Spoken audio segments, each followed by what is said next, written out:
Hi, I'm Deboki, and this is Okie Dokie Boki, and today I want to talk about Taylor Swift's latest album, Midnights, which actually came out a while ago at this point, and I've been wanting to make this video for a while, and you would think, having wanted to make this video for a while, that I would have I don't know, a sense of organization about my thoughts, but I don't. I have a list of some vague things that this album has made me think about, but they're not super organized, so this is going to be kind of all over the place, but whatever, we're just going to go with it because I want to sit down and finally film this video. And the reason why I wanted to do this, why I feel like I can't let go of the fact that I want to talk about Midnights, is the fact that I feel like this is the album that she's put out that's made me most kind of evaluate where I am in my Taylor Swift fandom. So I guess for some context to maybe introduce the concept of me, Taylor Swift fan, obviously I have merch, I have some Taylor Swift merch, but I would say that I started becoming an actual Taylor Swift fan, not just a reluctant kind of, I'm gonna watch some of the music videos obsessively, but not really get into the albums kind of person. I really kind of switched into actually becoming a Taylor Swift fan about halfway through the Red era. I remember when the first few singles came out from the album, I think I Knew You Were Trouble and We Are Never Ever Getting Back Together. I remember listening to them and not really being super into them, but at some point something switched and I listened to that album, and especially I got to All Too Well, and I remember having this feeling of I'm pretty sure I was on the T on the way to school at that point, and I was why is no one talking about this song? This song is amazing, and I feel like that's where everything fully switched for me. And obviously I found out that plenty of people were talking about All Too Well. I just hadn't been in the spaces where they were talking about it. And so then after that, 1989 came out, loved it. And then Reputation came out. That is probably my favorite Taylor Swift album, just because we'll get into it. There are reasons why I think it's my favorite. And then, the other albums have come out. They've all been exciting, all been thrilling. And the way that I think about my level of fandom is I always think of myself as someone who could maybe be described as capable of writing maybe an undergrad senior thesis kind of about Taylor Swift. I can talk to you about themes, I can loosely bring together ideas, but I'm not at the level of someone who is hardcore studied Taylor Swift. They know the years, they know the boyfriends, they know the friends, they know the inspiration, they know the headlines, the dresses, all of that. I am not at that level, and I am very okay with not being at that level. I am very happy with my level of knowledge and my level of analysis. I'm very content to be here. I've also had tickets for multiple of her shows in the past. I had tickets for 1989, I had tickets for Reputation, I had tickets for Loverfest. I have not been able to go to a single one of those shows. I had stuff that came up that conflicted with those concert dates, or COVID happened and, Loverfest was canceled. So I have been in a very frustrating place of wanting to see her play and not actually being able to do it. So I have spent the past year or so or whatever just basically waiting to find out when is Taylor Swift going to tour again. And so when Midnights was announced, I was excited for a new album, but mostly I was excited because I was I feel like this is the beginning of the next tour era. Something is coming. That is really what I want the most, even more than an album. I feel plenty fed with, Folklore, Evermore. I have felt sufficiently provided for by Taylor Swift. I don't need a new album, except then I listened to Midnights and I loved it. And I think there have been a few things that Midnights has helped me realize. One is that I think Taylor Swift could put out an album that is just one long trombone noise, and I would find something to talk about it. I would find it interesting. I would sit here for an hour and dissect it.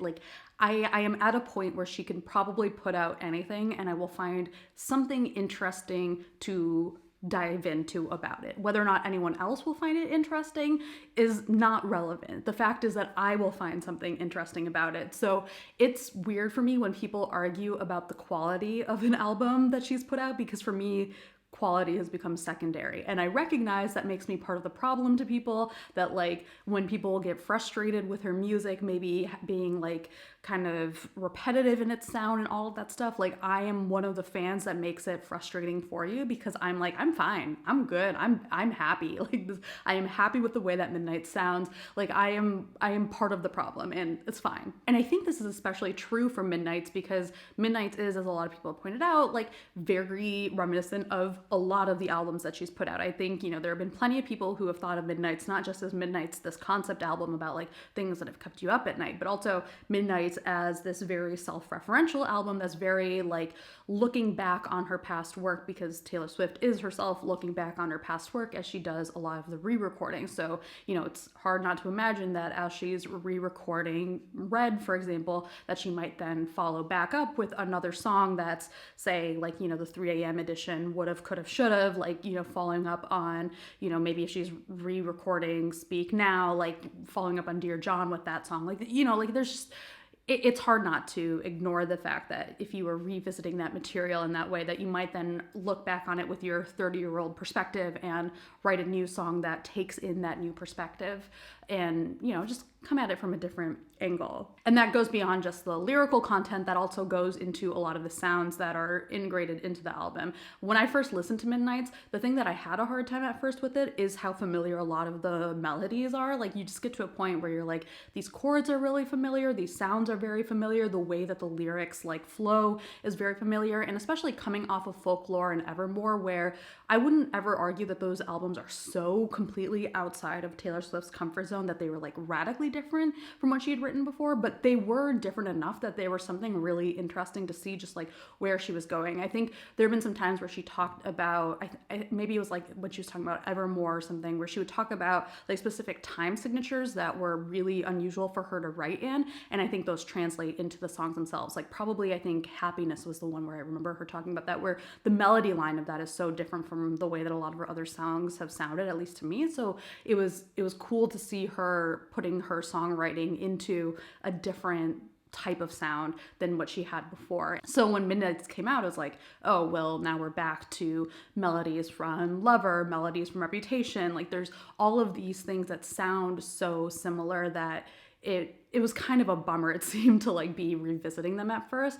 But the more that I've like gone back to Midnights and really embraced the concept behind it, the more I have really, really enjoyed the familiarity of those lines and the way it ties into this idea that I think a lot of us have decided to embrace, of like, this is about kind of revisiting old ideas and revisiting old memories that, in the case of Taylor Swift, are really encoded in the songs that she's written. So I know like a lot of people have gotten to the point where they're like kind of like, Taylor, please work with someone other than Jack Antonoff. But I was kind of like okay with it in the long run. Like, I feel like I've really come around to his production on Midnights. Like, the first time, yeah, I was like, ugh, these all sound so similar. This is starting to get a little bit redundant. I'm a little over it. But over time, the songs have become a lot more distinctive to me. It actually reminds me of when I listened to Lord's first album, Pure Heroine, because I remember the first time I listened to Pure Heroine, I was like, I don't understand the hype. All of these songs sound the same. They blur together. But just the more I listened, the more they became distinct and became their own individual songs. And it took some time, but it was so worth it with Pure Heroine. And that's kind of what Midnights reminds me of as well, where like the first time I listened, I was like, there's just like too much that's similar and overlapping between these songs. I don't really know how to process them as their own thing, but over time they've come to have a lot of their own individual like sense of self. And by over time, I mean that I have listened to this album probably almost every day for the past like month or so, right? So it really has taken a little bit of time. So I understand for people who are only going to listen to this album once or twice why you wouldn't get to that point, and that's fine. But this is where I'm at with Midnights, and I'm pretty happy with it. I feel like overall, if I were going to pick some of my favorite songs, I think Antihero and You're on Your Own, Kid are like obvious ones for being real favorites. I think just, you know, in terms of the subject matter, the like self-loathing in Antihero, which I think, you know, has been kind of an ongoing thing in a lot of her music for, you know, all the way going back to Reputation. I just always like a good Taylor Swift self-loathing song, not because I want like people to experience self-loathing, but because I have always liked the way that she's written about it, and like of kind of still finding your own place in that, like, you know, cesspool of feelings.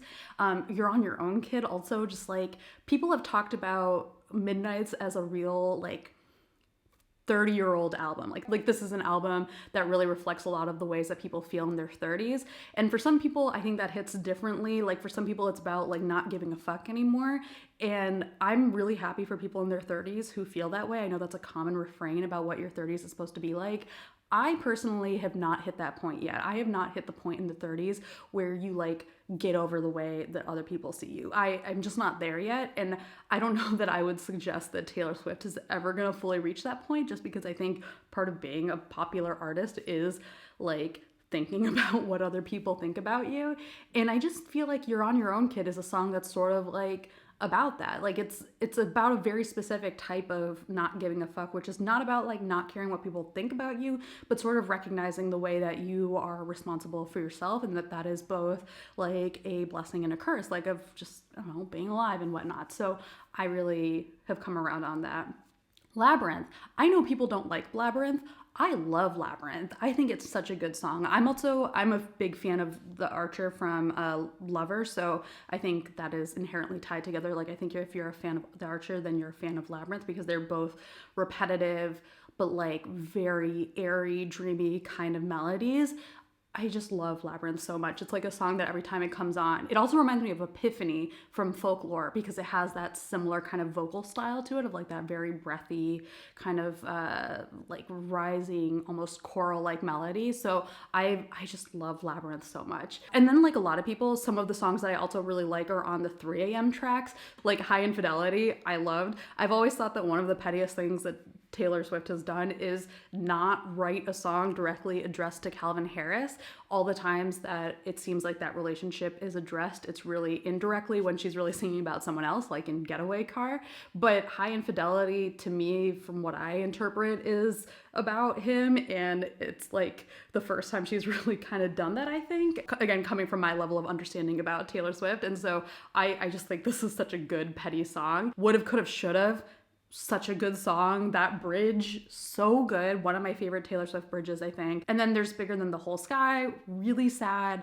And for someone from like me who's gone through pregnancy loss, a lot of the people who have latched onto that kind of like miscarriage underlayer to that song, that I feel like is very, I don't know, very strong if you've gone through that experience. Like it's a pretty devastating song in that way. And I, like, when I say that, I don't mean to like speculate at all about whether or not that was her intention in writing the song, whether that's reflective of anything she's gone through or anything that someone she knows has gone through, whether that even is what she is writing about. But I will say that it is something that really resonated with me while listening to the song and hearing the way that other people have talked about it in the context of their experiences. So I feel like that's a song like Bigger Than the Whole Sky for me is like Marjorie. I can't listen to Marjorie without crying, because it just brings up a lot of like my feelings with my own grandmother and like stuff like that. So Bigger Than the Whole Sky is a little bit like that. It's like very emotional. Like I said, there are a lot of songs from the 3 a.m. tracks that I loved.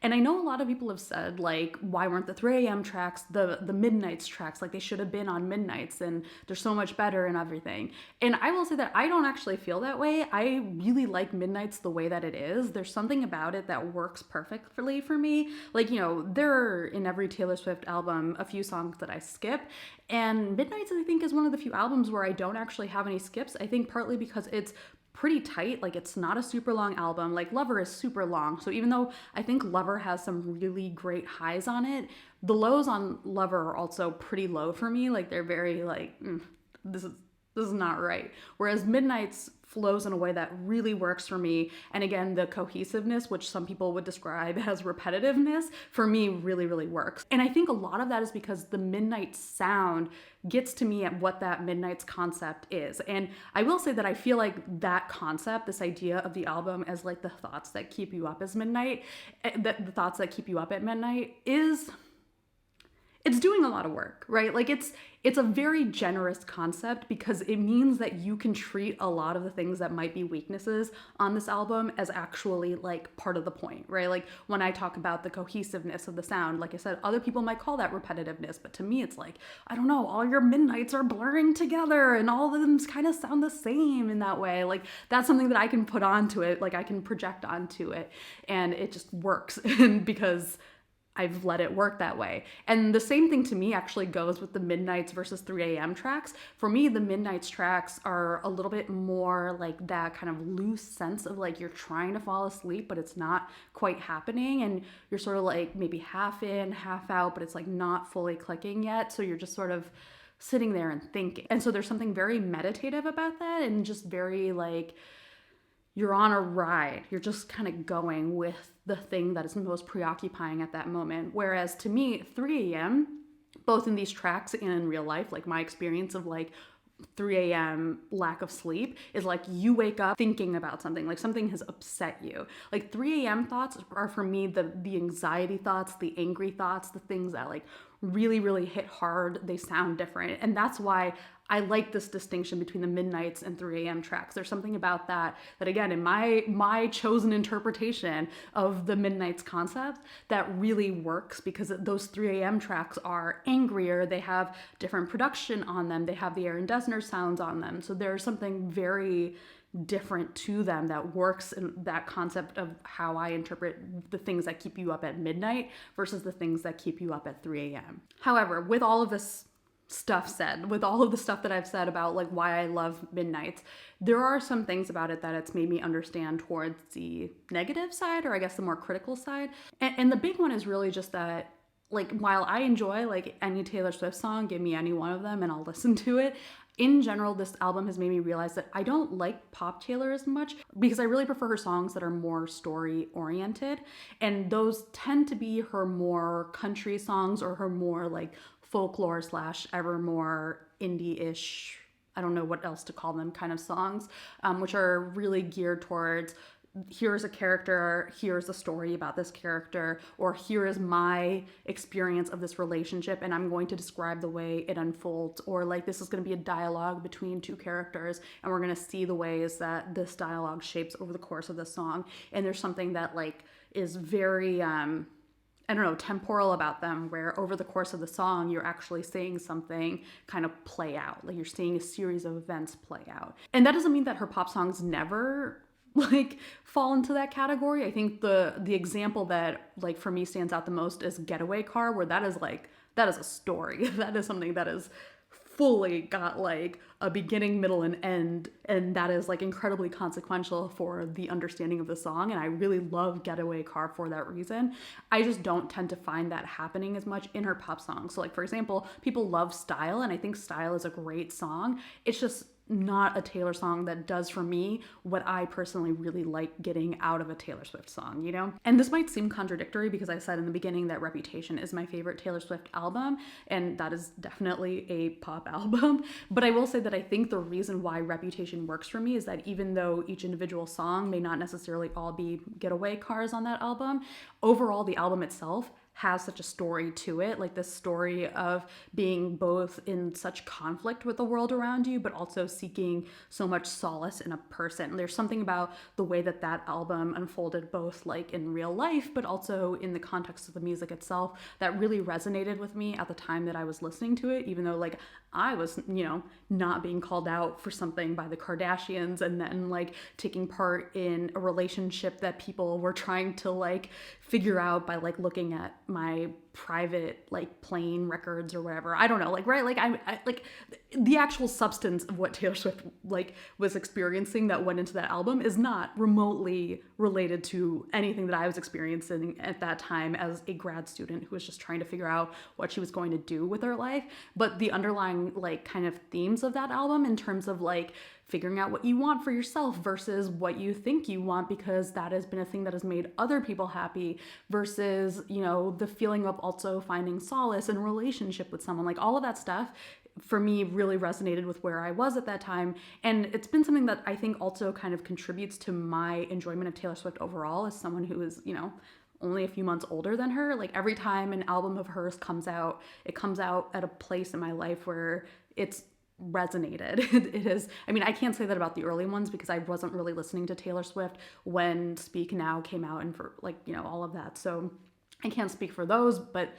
I think for these albums that have come out since Red, there has been a lot in them that has just hit at the right time. So anyway, sorry, that's a distraction from what I was originally talking about, which is that I think Taylor Swift writes very good pop songs, but that they're not necessarily what I really like listening to her music for. It's like why I think 1989 is a great album, I just don't necessarily love it. And I think Midnights has some of that issue for me, where like some of those songs are not as much of a story as I would like from her album, especially coming out of Folklore and Evermore, where like some of those songs like Champagne Problems, so good. I love, like, that is one of my peak kind of like getting a story from Taylor Swift, like, and it's just like a scene. It, like, that song is a scene, but it's so good in terms of telling a story. And I love those songs so much. And so Midnights doesn't have as much of that. And that was initially, I think, kind of a barrier for me getting into the album. But I think over time, Midnights has become kind of like Reputation to me, where against the backdrop of everything else that has clearly gone into the album, in this case, the re recordings, it's become really interesting to me as this kind of like meta story wrapped up into it. And I get why that won't appeal to everyone. Again, like I said, I think this owes a lot to the idea of Midnights as a concept album in like a very loose sense, where it's like, yeah, I'll play along. Like, I'll play along with the idea that, you know, maybe Taylor Swift was re-recording some of these songs and was revisiting them and kind of reliving the nights maybe that she wrote them, or reliving the nights of her thinking about how she's going to re-record them, or just reliving the experience of going through the events to begin with. And I'm happy to play along with that because I've been a fan for this long, and I'm clearly okay with it. So I'll do it. So yeah, that's just like the very loose set of thoughts that I've really had kind of playing in my head with this album. I wrote in my notes that this album is a way to balance intrusive thoughts with your actual real self, and I think that's like maybe like a big part of it too, and like part of what I've been really enjoying about Midnights. So yeah, I mentioned that like I've had tickets to Taylor Swift concerts before and haven't actually been able to see her. So like everyone else, I was very stressed about getting tickets. I was able to get tickets. I am still so stressed about it. I'm so worried that something's going to come up and like I'm not going to be able to go, but like knock on wood, this time I'll actually be able to go. I started filming this whole thing of like my wish list for the Eras tour, but I realized that it's just too much. It's too much for me to handle, trying to come up with like only a handful of songs that I can see live. But I'll just leave it at Midnights, the song from Midnights that I would want to see. I really want to see Antihero and You're on Your Own, Kid, obviously, because I think the two of them are just kind of the whole album, like in their most like direct form. And so I think those ones would also just be great to see in a stadium. And I also think Bejeweled I want to see. Not because I love the song. I think it's good. I think it's like the pop sister to Mirrorball, which is one of my favorite songs off of Folklore. And so I just immediately sort of have that affection for it, even though I don't necessarily think like, ooh, Bejeweled, it's my favorite song. But I think it would be such a good opener, so I kind of want that. So that's my wish list from Midnights that I want to see. And then also maybe from the 3 a.m. Tracks, I would also want to see Would've, Could've, Should've, but I sort of doubt it's going to happen. But I don't know. What do I know about a Taylor Swift concert? Nothing. Fucking nothing. The last thing I want to say, and this is not specifically about Taylor Swift, this is about Jack Antonoff. A lot of people are frustrated with the fact that Jack Antonoff has become like, you know, the go-to producer for a lot of the big pop stars, the female pop stars in particular. And, you know, for a lot of people that's frustrating, maybe it's redundant. I don't know enough about like production to really care, like beyond like, oh, this sounds sort of similar to the other. So I don't know. And I could also sit here and theorize about why so many women like want to work with him. And I'm guessing that like, you know, he's probably someone that is not a total nightmare to work with. Like I'm going to guess that that's part of it, right? But going beyond that, just going to the basic sound of it all, I will say people keep like bringing up the fact that he produced Solar Power for Lorde, and that like that is somehow evidence of like him just being in too many places, him making stuff that's not good. And if this is your argument, I think you are wrong and need to re-examine why you dislike Solar Power. And I have become a total Solar Power stan the way that I am a total Reputation stan and will not abide by anyone disliking it, because I think it's such a good album. Solar Power, I think the only thing that is wrong with it is that it was released in summer, or at least the singles released in summer. Solar Power sounds like a summer album. It is actually a fall album. It is totally meant for fall, because even though it has all of this bright sound to it and it has all these beachy, sunny kind of images, it is actually such a melancholic album. There's so much reminiscing going on. There is so much like self-disappointment, self-examination going on in that album. And I think it seems summery, but it's really got that feeling of like when you're like in fall and you're looking back and you're remembering what sunshine felt like. It's really got that feeling to it, and it's so good, especially if you listen to it in that mindset. I talked about how Midnights as a concept is so broad and so loose that it's like really easy to use that idea to kind of, I don't know, cheat your arguments a little bit. Like I can really like someone can say something critical about Midnights that to me as a fan, I can just be like, well, that's the point. Like that's the point of the album. And I think there's some element of that to Solar Power as well, where I think sometimes when I hear people complain about it, like my first response, and I'm sorry because I kind of hate it when people do this, but like my first response is like, I think you just don't get it. Like I think you just don't understand the album. And I don't like that as a response because I feel like, you know, maybe sometimes people do get it and they just don't like it. And that's fair. Like, you know, you're allowed to have your feelings. But I do think that there's something about Solar Power where this concept of like this almost like wellness version of Lorde, this wellness guru version of Lorde that really plays with how she's examining her own celebrity and her own popularity, and then also getting older and, you know, hopefully a little wiser and all of that. Like there's something so interesting to that concept that plays out very literally in the album. Like she is very literally taking on the voice of a wellness guru kind of figure, like culty kind of figure in the album, and I love it. I love it so much. And so when people use Solar Power to like talk shit about the state of pop music and then like its reliance on Jack Antonoff, like I just can't. I can't. It's such a good album. Like you have to revisit it. This is my me coming in at the end of my Midnights rant to just remind you all to give Solar Power another chance because it's such a good album. So those are my Midnights thoughts. Those are my Solar Power thoughts. So yeah, if you guys enjoyed Midnights, tell me. If you didn't, don't tell me, because I mean, you can. You're not going to convince me to dislike this album. Like I said, I am aware that I am part of the problem, but it's fine. That's part of the point of this album, isn't it? Is to know that you're the problem. So yeah, thanks to you guys for watching, and bye.